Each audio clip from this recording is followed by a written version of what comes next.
காகத்துக்கு இப்போ கொஞ்சம் பயம் வந்துருத்து. நாம ஏதாவது கோல் கொண்டு வராம நம்மையும் அப்புறம் தண்டிச்சுட்டான்னா என்ன பண்றது? பார்த்தது காகம், இல்ல வேண்டாம், நான் காக்காசுரன் கோஷ்டியிலயும் சேரல, ராவணன் கோஷ்டியிலயும் சேரல, நான் நல்லவனா இருக்கேன், பெருமாளுக்கு கைங்கரியம் பண்ணணும்னு ஆசைப்படுறேன், யார போல கைங்கரியம் பண்ணணும்னு சொல்லு, அவனை போல பண்றேன் அப்படின்னு தான் காகம். பெரியாழ்வார் யசோதை பார்த்தா, அப்படி வா வழிக்கு, கோல் கொண்டு வந்து கைங்கரியம் பண்றியா, யார போல பண்ணணும்னா அந்த ராவணனுக்கு விபீஷணன்னு ஒரு தம்பி இருந்தானே, ராவணன் கூட திருந்தணும் தான் ராமன் ஆசைப்படுறான். அதனால இவன் ராவணனுக்கும் அறிவுரை சொல்லி அவனை திருத்த பார்த்தான். ஹனுமானுடைய உயிரை காப்பாற்றினான். அவனுடைய மகளான திருஜடை சீத்தைக்கு ஆதரவா இருக்கா, அப்போ ஆணுகுல்யசிய சங்கல்பகா, பெருமாளுக்கு பிடிச்சமான விஷயங்களை விபீஷணன் செய்யறான். இன்னொரு பக்கம் பிராத்திகூல்யசிய வர்ஜனம், பெருமாளுக்கு விரோதமா இருக்குன்னா அதுல இருந்து விலகி வந்துடணும். ராவணன் தப்பு வழியில போறான், சொன்னாலும் கேட்க மாட்டேங்கிறான், பெருமாளுக்கு இஷ்டம் இல்லது, நாம விலகி வந்துருவோம், பிராத்திகூல்யசிய வர்ஜனம்னு விலகி வந்தான்.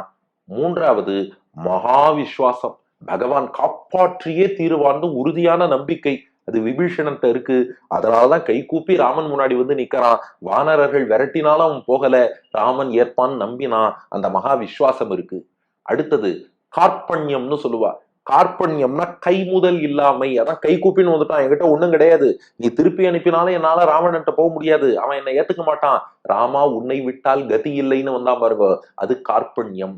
ஐந்தாவது கோப்திருத்துவ வரணம், பகவான்கிட்ட பிரார்த்திக்கணுமா, நீ என்ன காப்பாத்து, நீ என்ன காப்பாத்துன்னு அவனிடம் பிரார்த்தனை செய்து நாம் கோர வேண்டும், கேட்க வேண்டும், அதையும் செய்யலாம். அப்ப அந்த அஞ்சும் பரிபூர்ணமாக இருப்பதாலே விபீடன நம்பிக்கு பரிபூரணமாகிய சரணாகதனுக்கான குணங்கள் எல்லாம் நிறைந்திருப்பவன்.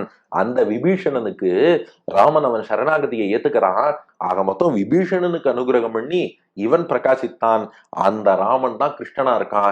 நீ என்ன பண்ணணும், விபீஷணன் எப்படி கை கூப்பிண்டு வந்தானோ அது போல ஓர் கோல் கொண்டு வா. காகமே நீயும் கை கூப்பிண்டு, காகத்தால கை கூப்ப முடியுமான்னா, அஞ்சலி முத்திரை என்பது மனிதன் கை கூப்பி செய்வான். கஜேந்திரன்கிற யானை எப்படி செஞ்சது, அதுக்கு இருக்கிறது ஒரே தும்பிக்கை, தும்பிக்கையை தூக்கித்து அஞ்சலின்னு எடுத்துனுட்டான்.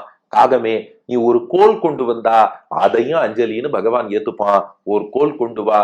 காகம் கேட்டுதான், அன்னைக்கு ராமாவதாரத்துல இப்படி எல்லாம் சரணாகதி பண்ண விபீஷணனுக்கு அனுகிரகம் பண்ணாரே, இன்னைக்கு இதெல்லாம் பார்க்க முடியுமான்னுது. ஏன் முடியாது, திருவேங்கடமலைக்கு போ, இன்னைக்கும் ஸ்ரீனிவாச ராகவன் ஸ்ரீனிவாச ராகவன்கிறோம். அந்த ராகவன் ஆகிய ராமன் தான் ஸ்ரீனிவாசனா திருமலையில இருக்கான். அந்த திருவேங்கடமுடையான் தான் நமக்கு கண் கண்ட ராமன். அவனுக்கு ஒரு கோல் கொண்டு வா.